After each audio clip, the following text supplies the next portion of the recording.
Well, the world has still gone nutty, buddy, even downright cruddy, buddy. We shall miss the past, buddy, but there's still Buddycast. No, don't be naughty, go meet a buddy here on Buddycast.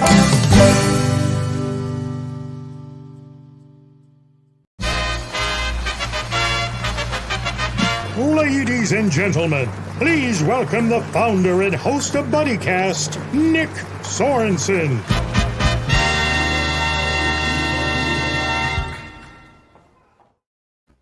Welcome back, buddies. Long time no see. What's it been? An hour? 2 hours? Who knows? But it's another episode of everybody's favorite show, Buddycast. I'm your host, Nick Sorensen. Joining me today is my very good buddy, Mr. Joe Lang, and my new buddy, Alan. How you guys doing today? Doing great. It's sunny and 40 something in Erie in January. I know, that's rare. Yeah, I'll take that. Every day. Every day. So for everybody out there who aren't familiar, Joe and Alan work for a wonderful organization known as Lakeshore Community Services. Since some of our buddies, we have buddies from everywhere, from Erie, from New York, all the way California, all the way across the world. Could you tell us what about Lakeshore? Lakeshore Community Services is a private nonprofit organization that provides a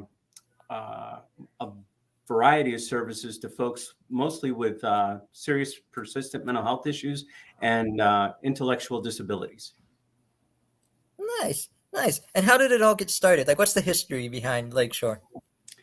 Lakeshore was founded in 1986 by Dick Rudy, who was our previous CEO and founder. He responded to a request for proposal from Erie County at the time, who was returning folks from state centers to their home communities of records, home communities, as they closed and reduced the population in state centers like Evansburg, Polk, Selinsgrove. And when he responded to the request for proposal, he was fortunate to be selected as a provider and opened 3 community residential facilities here in Erie that continued to grow rapidly and expanded continuously. I think when I started in 1992, we had 6 facilities. And since then, we went to a high of, I think, 41.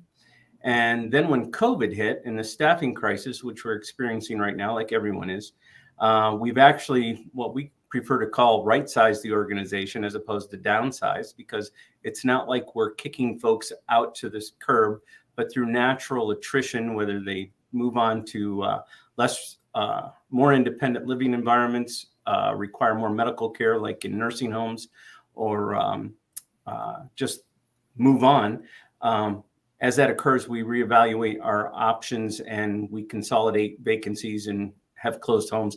And now I think since the pandemic started, we've closed a total of 6 homes. So we've reduced our residential program significantly. At an all-time high, we're up to 500 employees, and now we're down to about 340. But we could hire almost 45 full-time people tomorrow and not have to change a thing other than reduce our overtime. Nice. Now I got to ask, how did you both find the opportunity? How did you both start at Lakeshore? So I'll let you get first. I was going to say, Alan's story is probably much longer than mine. I actually just celebrated my 1-year anniversary in October here. And this may come up later, Alan may tell you, but and correct me if I'm wrong, Alan, but the nickname for Lakeshore was the Quiet Agency. Is that right, Alan? Quiet quality. We were known for quiet quality. Yeah, so quiet quality. So one of the things that they wanted to do moving forward was put Lakeshore on the map and let people know about Lakeshore Community Services as opposed to Lakeshore Country Club, because typically when you say Lakeshore in Erie, people think first about the country club. So my job is to make Lakeshore Community Services top of mind. So that was kind of their desire and their vision for the company. And they were gracious enough to offer me a position, like I said, a little over a year ago. And I've never done anything else, but I thought this was a great opportunity. Alan was very convincing, and I took the job. I think there's a little more to that story than that, but it's funny. I've known Joe for about 25, 30 years since I've lived in here, but never met him until about a year ago. But with his presence. And then you were like, oh, no. It's like, yeah, I recognize that voice. But yeah, Joe came, like you said, a year ago, and he's learning very quickly that it's a unique and wonderful place to work. But I came a different route, obviously. I started out when I was 19 years old as a direct care professional at another provider, working part-time as I went to college. And when I graduated college, I ended up staying in the field, and I worked for a provider in Corey. And the state was initiating another service opportunity to expand community-based facilities, and they were downsizing Warren State Hospital. And part of that program was class action suit known as Ruth L. And Corey Counseling, where I worked, and Lakeshore Community Services were selected as providers for that project. And that's where I met Dick Rudy. And so we did some collaboration and what have you. And I was at a point where I was looking for a bigger challenge, and a person had just walked that he had hired to run the Ruth L project had actually no-called, no-show to work. And I reached out to him, and I came here in 1992. And I've been here ever since. And since that point, we've gone from, I think when I started with 6 houses.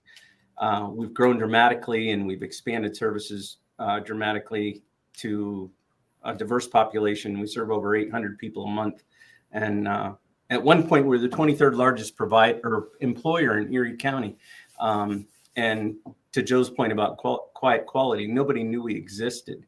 And so when we'd never made any efforts at fundraising, you can't really make attempts at raising funds when nobody knows who you are, what you do, and where you're located.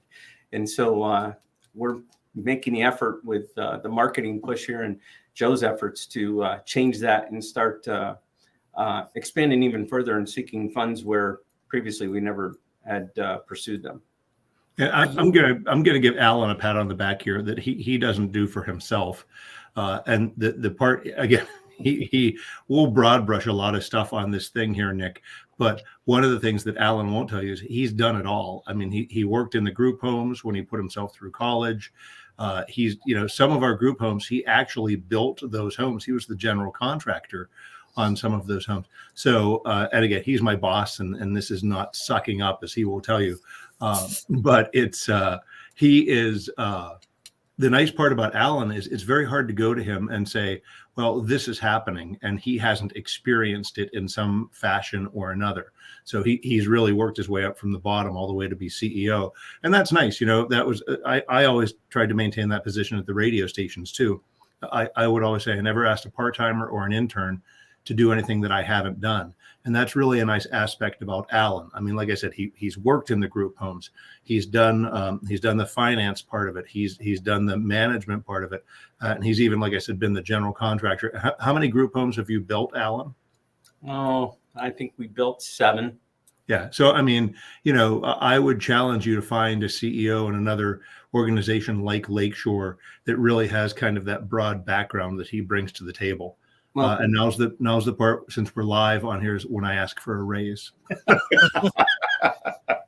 Well, I know Joe pointed that towards me, but one of the things that I pride myself on and that I'm proud about working for Lakeshore, and what we tell all new employees here before COVID and we could meet them all in person, was that Lakeshore is unique in in one respect, that all of our programmatic directors and supervisors, and that's right up to the top, have all started out as direct care employees. So we don't have people in supervision positions that just came out of college and got appointed to a supervisory job. And now we're telling people, or directing people to do one thing when they haven't done it themselves. And so that does provide for a much better and empathetic management environment. And the people who I feel bad that most of the employees that come here initially as their first job experience don't know what a benefit that is. And I'm not trying to boast about it, but when you go someplace where you haven't had that, you'll find very quickly, and I've worked in an environment like that, you know, the mentality, do as I say, not as I do, is prevalent in there, because they don't know what it's like to have to experience some of those challenges that people who work direct care deal with on a daily basis, that make the job so challenging, but yet rewarding, but also hard to retain people in. Mm-hmm. Could you expand more on some of the services that you provide for the community? Sure. We have two. As I mentioned earlier, we provide two targeted areas of service: mental health and intellectual disabilities. And within both of those fields, we have a variety of programs and services that we offer. On the mental health side, which is our smaller side, we offer blended case management, blended case management, mobile medication monitoring, which is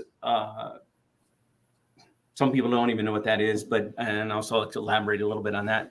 That's where folks who have mental health issues and have challenges dealing and monitoring their own medications on a regular basis, which is their biggest, one of the largest contributing factors to them relapsing and experiencing more challenges with mental health. We go in and help them monitor medications and ensure that they're taking the medications that they're prescribed at the intervals that they're prescribed, and helping them to reorder them so they don't run out, and just facilitating that support so that people can become more independent in their medications administration. Now, blended case management is that's our biggest program, and that's where we help folks deal with the challenges and navigate the system that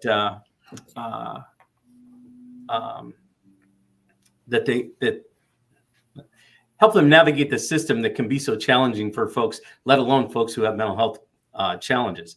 So we help them from everything from their securing living environments and housing, to helping them with their bank accounts, the things that cause you and I stress, which also then contribute to their mental health challenges. We help try to alleviate that and allow them, or help them to better navigate those challenges. On the ID side, and we have some other smaller programs in the mental health, CHIP housing. They're much smaller local programs. On the ID side, the primary service that we provide is residential housing, which is, I hate to use the term group homes, but for folks with developmental disabilities, they live in a congregate care facility of up to 4 individuals. And we provide staffing if need be, up to 24/7, 365. We provide that service across Northwest Pennsylvania, Erie County, Warren County, Clearfield, Jefferson, McCain County, as far south as Du Bois. We provide those services. In addition to the residential programs, we provide community-based day services, adult training facility in Warren, Pennsylvania. We have one of those down there. And then we provide a couple programs like it's called Life Skills, where we get people out in the community and help support them learn tasks that will better promote the potential for moving into a vocational situation for them. So, and then we have another program, which is small, called Life Sharing, where we have people who open up their homes to folks with intellectual disabilities and receive a small stipend. They're not employees of ours, but they receive support from our staff and helping them navigate the challenges that welcoming somebody into their home can provide. But that becomes a more lifelong commitment. It's one of the ways the state's moving to reduce costs and provide a more natural living environment for the folks, or for folks with intellectual disabilities. Wonderful. It really sounds like you're there for them 24/7. You're there for anyone who reaches out to you in need, who's really just wanting someone to take care of a loved one, who's really in need. They feel like they will be in good hands with you, rather than just taking a gamble and let's see what we get here, Right. Well, and the one thing that Alan didn't say, and I'm sure, like I said, we kind of, there's a lot to talk about here, but in a lot of these situations, we are their family. The people that live in the group homes or community homes, however you want to refer to them. I mean, a lot of these people are, some of them are a little bit elderly, but we become their family. I mean, the folks here at Lakeshore become their family, and it's like having a sibling that you care for, or a mother or a father that are aging. We become their family. I mean, it's really, when you see how some of these people interact, some of our consumers, we refer to the people that we serve as consumers. When you see some of these consumers and their relationships with the direct service, it's crazy. I mean, the bond there is just unbelievable. So it's really rewarding. Mm-hmm. That brings up a question. If there was someone out there who is, let's say they're new to the Erie area, or they're new to having a loved one who has different abilities, let's say, they're looking for that support. They're looking for these answers. How would they get in contact with you? Like, how would they get the process started? Yeah, that's one of the biggest challenges with the system. And when I say the system in general, most of the services we provide are based on referrals from, a case management organization. Like in Erie County, it's Erie County Care Management. They have supports coordination there, and they monitor vacancies within the service arena that you're trying to provide or look for. And so if you have a loved one, you would call Erie County Care Management, and they would say, okay, Lakeshore has a vacancy that sounds like it might suit this person. That's very simplistic. There's a whole assessment that goes in that's involved in that, that determines, what type of care you need. There's a medical assessment. There's a doctor has to dictate whether you're waiver eligibility, because that's the funding stream we're in. And that's probably one of the more, I say sad parts of that. There are people right now that struggle with the challenges that caring for a person with a developmental disability can present as people age. Family members age, they want to keep that person home. But once you get to a point where you're having difficulty taking care of yourself, you can't take care of a loved one who has some of these challenges. So they then seek to place or find supports for them. It's not an overnight thing. And unfortunately, and we've had this happen many times over the years. Fortunately, it's been less and less, because the folks in need of service have been identified earlier in life. We would get a call on a Friday afternoon and say, hey, Alan, we've got somebody that his parent passed away today. They were their sole provider. Can you take them in as an emergency placement? And we've done that. And sometimes some of those folks there was no knowledge that person even existed. And so they've never been in any kind of care or supports. And suddenly now they're thrust into a group home, and it's a traumatic experience for them. So it's a long, drawn out process, part of it by design and necessity, but it's one that we wish we could shorten and make it much more simplistic, because you do need to have choice in what provider you seek out for your loved one. That's not to say there isn't choice, but if you don't know what choices you have, you're at the mercy of the folks that refer you. Mm-hmm. And that brings up a good follow-up question. Have you had someone, or not naming any cases or anything like that, but have you had people where you said you've taken them and it seems like they've been very sheltered, very kept at home, kept to themselves, and you have to bring them into this new environment? Like, what are some things that you do to make the process a bit easier, or as good as it can get, let's say? Well, if it's not an emergency placement, there's a long trial period where we start out with gradual visits. You just introduce them. We go meet the individual in their home and in their environment. And then we start developing a relationship with them in their home and environment, and then start incorporating them when they become comfortable to staff into our environment, and come over for dinner, meet some of the folks you may be living with, take them out for activities.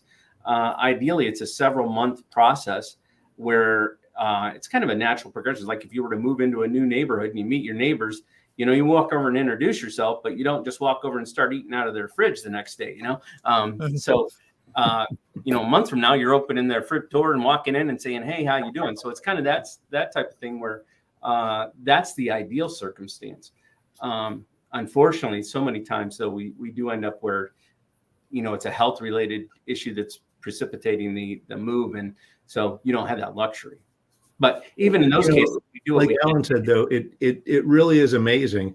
It doesn't, it does matter, but however they get there, the process here at Lakeshore clearly works. And I think I'm looking at it from a completely different perspective than the people that work here. I'm the marketing guy, right? So, but these guys really know how to take care of these people. They know how to service their needs and their wants and their desires.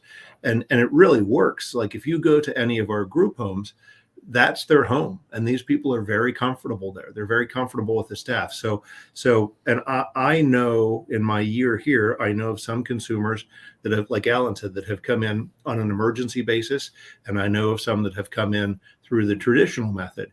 But the end result is really amazing to me. How, like Alan said, they're home now. You go into their group home, it's their home. And we treat it like that, certainly. But whatever we are doing here, the important thing is they feel like that, which is really remarkable. I love it.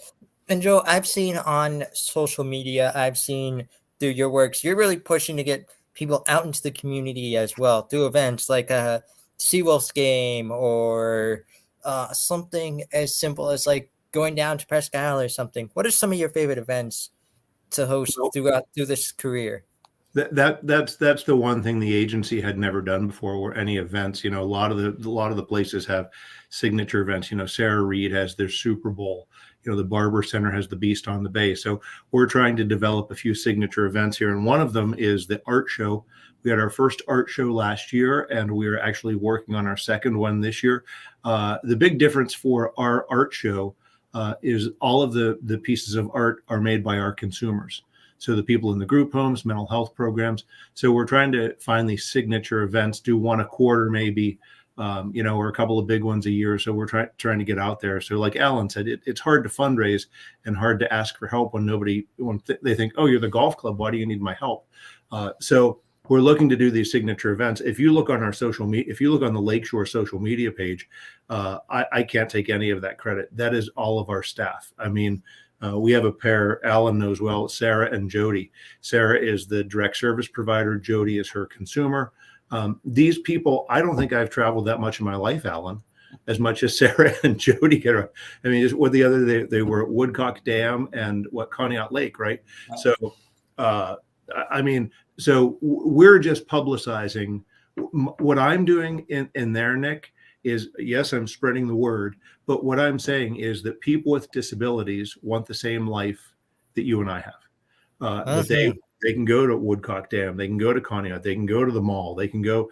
They want and need and deserve the same life that you and I have, and that's really what our agency does. And I'm literally the middleman of just getting that out into the community to let people know that we have this awesome staff that takes care of these amazing people. Wonderful. And you're absolutely right. They want to be like us. They don't want, all these things that they just want to be normal. They just want to be treated like everybody else. So you are 100% going to the Super Bowl, out, do a show. Bravo to you guys. One of the first things that, Alan and I report directly to Alan, and that was one of the first things that he told me is, our consumers are not labeled. We don't treat them differently. We don't, Nope. Some people have certain requirements, but we really treat them as if, the same way that we would treat you on the street. If we saw you on the street, they really, that was Alan. Alan is really, and I commend him for this. He is really a advocate and protector of their rights for having access to everything as they should. Exactly. And you're right. It is those rights. It's the rights from the little things that we take for granted every single day, like rights to access our money, right to access, just general care, just these simple rights that you never think of every single day until they're taken away from you in some form or another, until you're laying in bed one day critically ill, wondering what's to happen next. You can't go home, you can't do this. That's when you start thinking about how blessed you are in life and how these little things really add up, Well, go ahead, Alan. Oh no, I was going to say, the clinical term that they use is normalization, and Yes. the reality is most of the folks that we've served, as they've aged, that number's gone down, but came from state institutions, and the changes that they exhibit when they come out of a congregate care facility like Polk to a place where you have the individualized and one-on-one care and interaction, consistent interaction. It's amazing to see how people blossom. I don't mean this to sound magnanimous or religious or anything, but we've seen people who haven't been able to walk because they've been in a wheelchair who will be able to walk when they get into a group home, because they get the support they need to get through the physical rehab. We have had people who never really spoke before suddenly start speaking. Now, it takes a while, but it's a word here and there. But because they were always ignored, they never spoke. Lots of those things have happened over the years, and that's what keeps you going every day, is when you realize that you really do make a difference in people's lives. I mean, we have people that that have lived in horrific situations who, when Joe says this is their home now. They don't want to go home on visits because this is their home, and what they experienced in their old home isn't what they want to experience anymore. They don't want to go back to that. And that's not our goal by any means. We want people to continue and maintain their family relationships and all that. But folks who can't differentiate between what they endured or experienced at home and what they experience now, I mean, hey, I don't like to go to places that aren't air conditioned in summer, not heated in the winter. So I stay in the places that are in those environments. So our consumers are no different. Hey, if I'm treated really well here and I get to watch what I want here, when I go home, I don't get to watch what I want, because it's not my house. So that's the kind of things that, make you get up and want to do this every day, is that you can change people's lives. And that was my next question. You guys seem very passionate about what you do on a daily basis. For each of you, what is that, not that motivation, but what's that makes you wake up in the morning and I get to go to work today rather than I got to go to work today? Ooh, that might be extreme, but no. Back when I worked direct care, I was probably more inclined to have that response. And I just come here because Alan buys me licorice. That's one of the things, as everybody who, you always want to advance and challenge yourself as you progress in your career. And this job is very rewarding, and it's in some respects. I never thought I'd be head of an organization like this. But when I worked direct care, I got paid to do things that I would do in my free time anyway. And so when you talk about passion, and I got to share that with people who never would have got to do that if it wasn't for me being paid to do that with them. So, we would go to the North Pier and fish for a shift, or we'd go to the movie theater, and you got paid to do that, to go out to dinner, to experience life and see some staff would never take consumers to do some of those things. You got to do it, got paid for it, and see the impact that had on their lives. We took a group one year down to the Outer Banks, and they'd never been to the Outer Banks. They'd never been on vacation, and nobody had ever done that in this field. So what do you mean you're taking your group home to the Outer? I said, we're packing them up. We rented a house for a week and we're going. And we did. And we took a bunch of staff and we went down there and had a great time. And, they'd never experienced the ocean. So they got to experience things that they never experienced. You got paid to go on vacation, essentially. And that's the thing that's nice about this job, other than you're obligated to the hours you work. Lots of times it's like you're just getting paid to go in and live life and share your life with someone else. So that's what keeps me going. And you make a difference doing it. Mm-hmm. Yeah, Joe, how about you? That's what. So in my little time here, a little over a year, of course, I'm doing stuff in the office, but I've also worked in some of the group homes. And I will tell you what is nice for me is we, especially in Warren, in Erie just as much, but the guy that runs our program in Warren does a lot of events down there. He'll do, Christmas in July, and we had Santa arrive on a motorcycle. We just had our Christmas party and celebration down there. For me, my heart just falls apart when I go to Warren and the consumers are yelling, Joe Lang, and they come up and give me a hug. And my friend, I have one particular, I think probably everyone has one favorite over another, but my favorite is Clifford in Warren. We were on Facebook Live doing a Facebook Live from Warren for the Christmas thing. And Clifford, he didn't care. He came right over and he gives me a big hug. And, so again, if I can showcase how special these people are and that they deserve everything that you and I have, that's what keeps me coming here, is because their challenges. I mean, for some of these people, brushing their teeth is a challenge. And just think about all the things that you take for granted. I mean, brushing your teeth is probably one of them. So if I can showcase these people and show that they are really unique and special and deserve everything that they get, then that's a good day for me. Love it. Now, you mentioned right there a little snippet of a feel-good story. What about another feel-good story from you guys that exemplifies what this organization stands for, just from your personal experience? Alan has 800 million of them, so I'll let him answer because his stories are wonderful.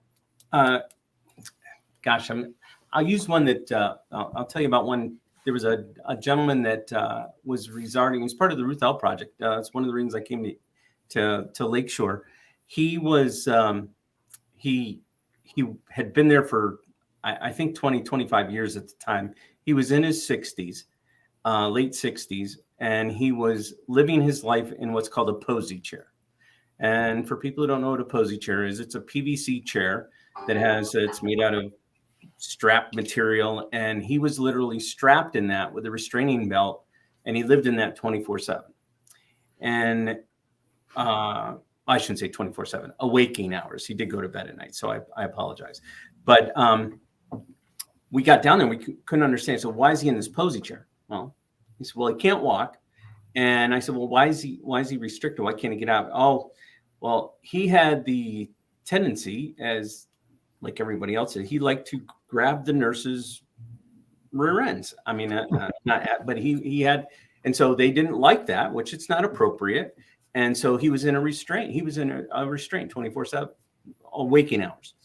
And he wouldn't and didn't talk, but they said he couldn't walk. So we got this gentleman back into Erie, and immediately got him out of the posy chair and got him into a wheelchair, and he would wheel himself around. And all he wanted was attention and affection. You figure we all need affection of some sort. You want to be hugged. You want to feel important. And staff gave him the attention he needed. And within 6 months, he was walking.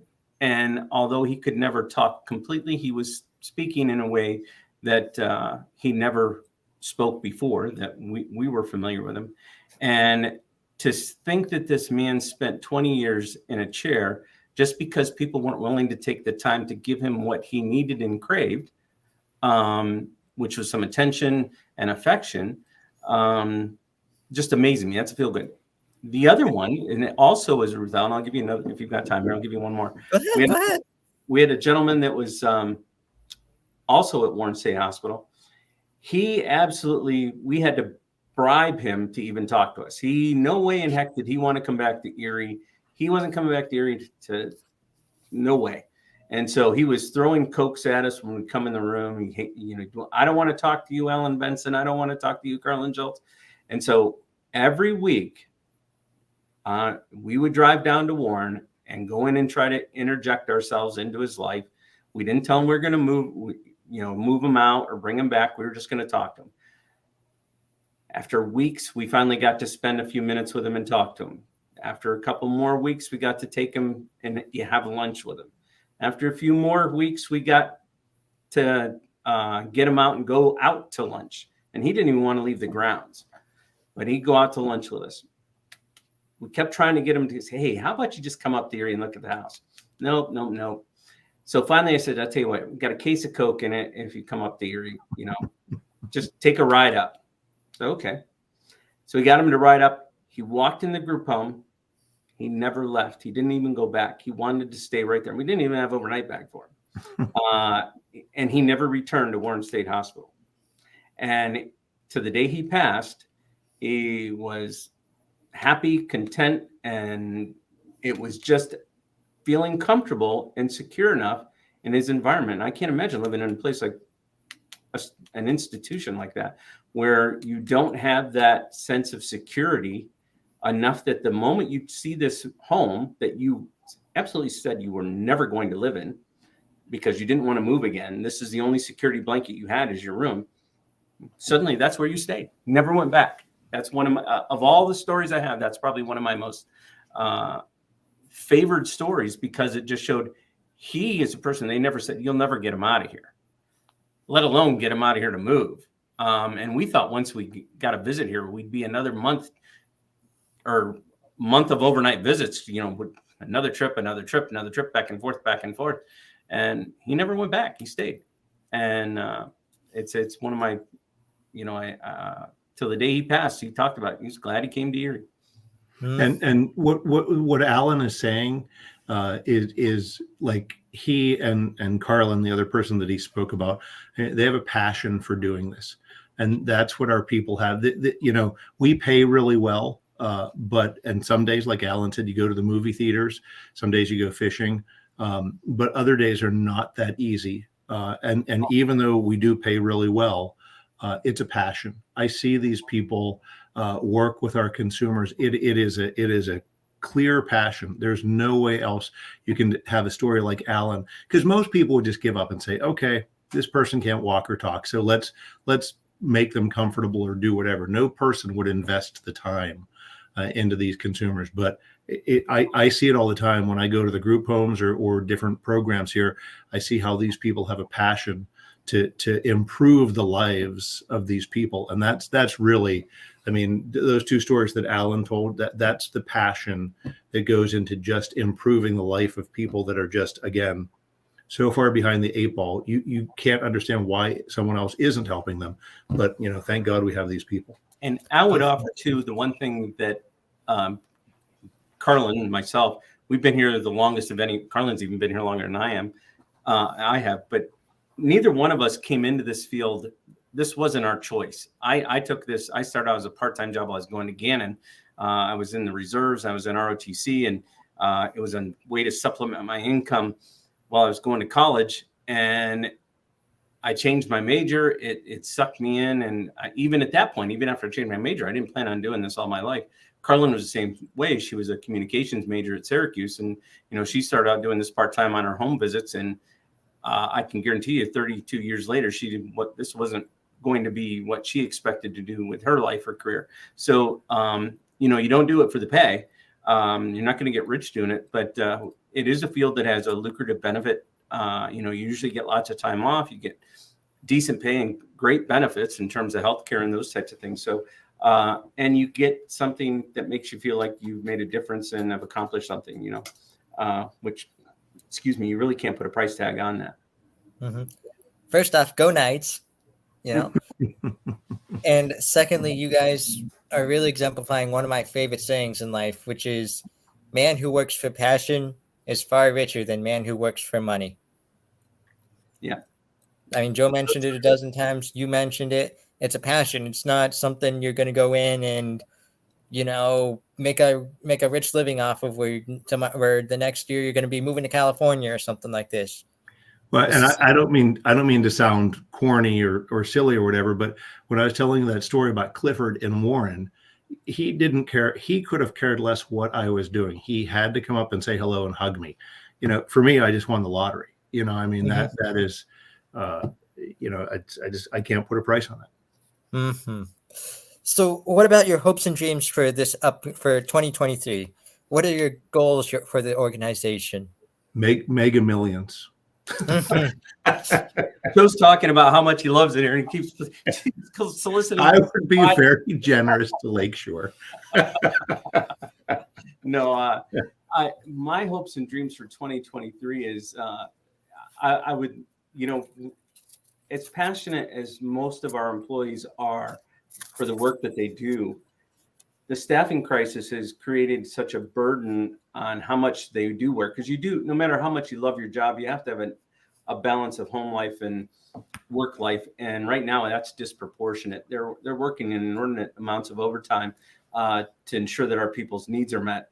And if there was one thing that I could hope, it would be that that somehow, and unfortunately, I think the only thing it's going to change is if the economy tanks. Because in all my years here, the only time we've ever had significantly high employment rates is when the economy is in the downturn or at the bottom, because these jobs are guaranteed. You're not usually subject to layoffs. So you can work in this field when you can't work in the retail or commercial or industrial field. But I would hope that we can change the work shortage, and the state will find it that through COVID they'll recognize that this population is vulnerable and that the work that people do in it is imperative, that it's well supported, and that there's consistency in the staff that provide the service. Because without consistency, our folks can't flourish. If you don't know who's walking through the door of the next shift and they don't know what your challenges are, what your needs are, you're going to go through a shift with unmet needs. No matter how much documentation is there, there'll be something that isn't, some part of your life that isn't fulfilled. So consistency is imperative, and that would be my greatest hope for 2023. Whether it'll materialize, I don't know. Yeah, and my hope is just to showcase the people that do this work. And like Alan said, I want to showcase them because they are, to say that they are burning the candle at both ends is an understatement. So I would like to showcase them, and it's a little bit tricky. I want to showcase them and the great job they're doing, but also I want to present it in a way that is appealing to other people to come do this too. And I want people to come do it as a passion and not for the paycheck. Because like Alan said, we do pay pretty well and we have really good benefits, but I want people to come do it for the passion. So if I can showcase the people that do this work in 2023 and people can see how important it is, then hopefully, like Alan said, we can resolve some of that labor shortage that we and everyone else is experiencing. Wonderful. And where can we learn more about Lakeshore? Where can we learn more about this wonderful organization? You can go to our website at lakeshorecs.org. We have a wealth of information there. Joe's been imperative in improving and updating our website. And feel free to call anyone on the website, call the numbers there and talk to any of our program directors. Our contact information is on there, and they'd be happy to fill you in on, provide you any information that's not on the website that you might need. And you can also follow us on Facebook. Like I said, we showcase a lot of our consumers and our DSPs and our programs. We have a big event coming up in April. William Stillman, who's a really big, renowned author in the autism community, is coming to Warren and Erie in April. So if you want, the website, like Alan said, is a great source of information. But if you want more up-to-date things, I would really follow the Lakeshore Community Services page, because that's where you're going to see Bill Stillman and his appearances in Erie and Warren, our art show. We have a collaboration with the Autism Society Band. There's all sorts of things on there, but that's a good place to go to. Wonderful. I have two final questions for you that makes this an official Buddycast. The first one is for both of you, brought to us by my buddy Jonas Kane at #Positivity. He wants to know, in your own words, what does it mean to be someone's buddy? Let Joe go. Well, for me, that's always been a 24/7, 365 obligation. If the phone rings at 3:30 in the morning and you see a name on there that you answer the phone. Or if you see someone on the side of the road, with a flat tire, you stop and help them. So for me, being a buddy has a bunch of different degrees. It can be holding the door for someone at Walmart. It can be helping someone change their tire, or it can be, your friend at 3:30 in the morning who just lost their job or lost their dog or a parent or something. But to me, that's what it is to be a buddy, is just to be accessible and sometimes just listen. Or if you have skills and talents and they're required, bring those. That's what it means to me. Mine's probably even a little more simplistic. Well, not a little, a lot more simplistic. Being a buddy is being family without the bloodline. Those people that are close to you, that to Joe's point, that They call you at 3:00 in the morning. You're there for them. And there are varying degrees. You have but the varying degrees of buddies doesn't impact the amount of commitment and dedication you have to those folks. Whether it's somebody you work with and only see them Monday through Friday, 8 to 5, they're still a friend. They're still part of your circle of life. You got to be there for everyone. So that's kind of what it means to me. Wonderful, wonderful answers. The final question I have for both of you today is what we call the ultimate Buddycast buddy question. Ready for this one? What is your advice to anybody? And you've touched a lot on this with a lot of the answers about passion.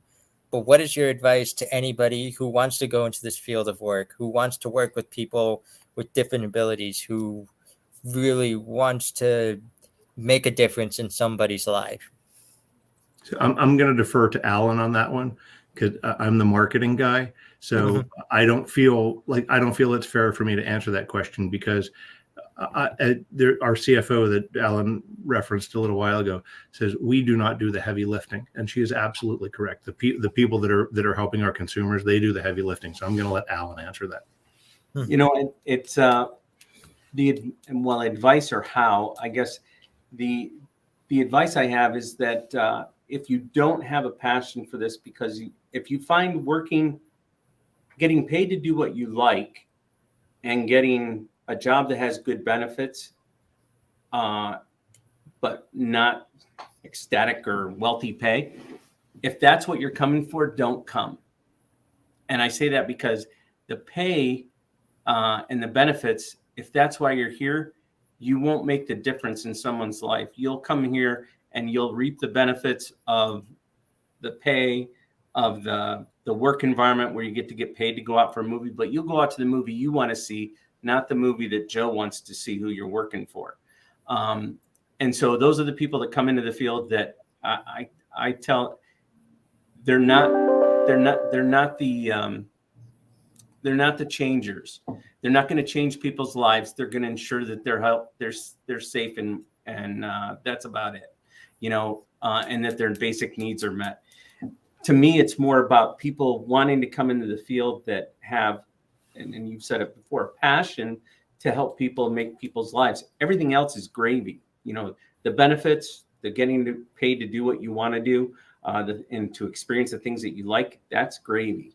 But having the passion to come in and work with people and see the difference that you make, and sometimes it may take you months or weeks or years to make that difference, that it's noticeable.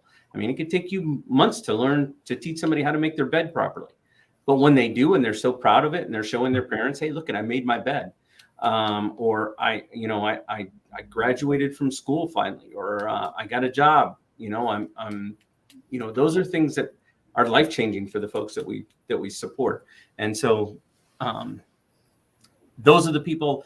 It's easy to get into the field. We don't, there are many providers like us. We're all desperate for staff, but I'd rather endure the shortage than hire the wrong staff and have people that come here for the wrong reasons. Because the people that suffer for that are the people that we support. Love it. Joe, how about your advice for anyone who wants to go into marketing? Well, so I always say every marketing person's goal should be the golden arches. So if you look at the golden arches, you don't need an explanation. You don't need any words. You know exactly what they are. So that should be your goal. And that's a pretty lofty goal for any business to achieve. I mean, McDonald's has been at it for a long time and they have the same logo, but that should be your goal. If you want to go into marketing, it is how to propel whatever company you're working for to the top, how to make the recognition, visual, and how to make the recognition positive. When people look at the golden arches, they go Big Mac. People look at the Lakeshore Community Services sign and they go agency doing good, not golf clubs. So if you're going to go into marketing, have a clear direction with I'm very lucky. I get to report to Alan, and again, I'm not blowing sunshine up his skirt, but like Alan's vision and my vision for this agency are very similar, is to let people know about the good things that we do. So if you want to go into marketing, have a vision, and the vision should always be the golden arches. Will you achieve that? Probably not. But again, you want to get as close to that as possible. So that start with a vision and get people to support your vision and buy into that vision, and you're on your way. Have a vision. Perfect answer. Well, buddies, thank you so much for taking the time to stop here on Buddycast. It was a pleasure to meet you, Alan. Joe, always great catching up with you, buddy. My pleasure, Nick. Thank you. You guys are welcome back on the show anytime. Anything you want to promote, anything you want to talk about, you know where to find me. We've got a couple coming up. Don't worry. Yep. Sounds good. And I got one favor to ask you guys before we close out this show. You cannot have our Mega Millions numbers. I'm sorry. Darn it. But my favor today, please, whatever you do today, tomorrow, next week, next month, next year, please go be someone's buddy. Not a problem. Thank you. Awesome. For my buddies out there, these are my buddies, Joe and Alan. Please check them out at Lakeshore Community Service. I'm your host, Nick Sorensen. Thank you so much for being buddies on Buddycast. We'll catch you next time here on everybody's favorite show, Buddycast. Well, the days are going fast, buddy, we've got to make them last, buddy, before they've all gone past, buddy, tune in to Buddycast. Don't be nutty, go make it, buddy, here on Buddycast.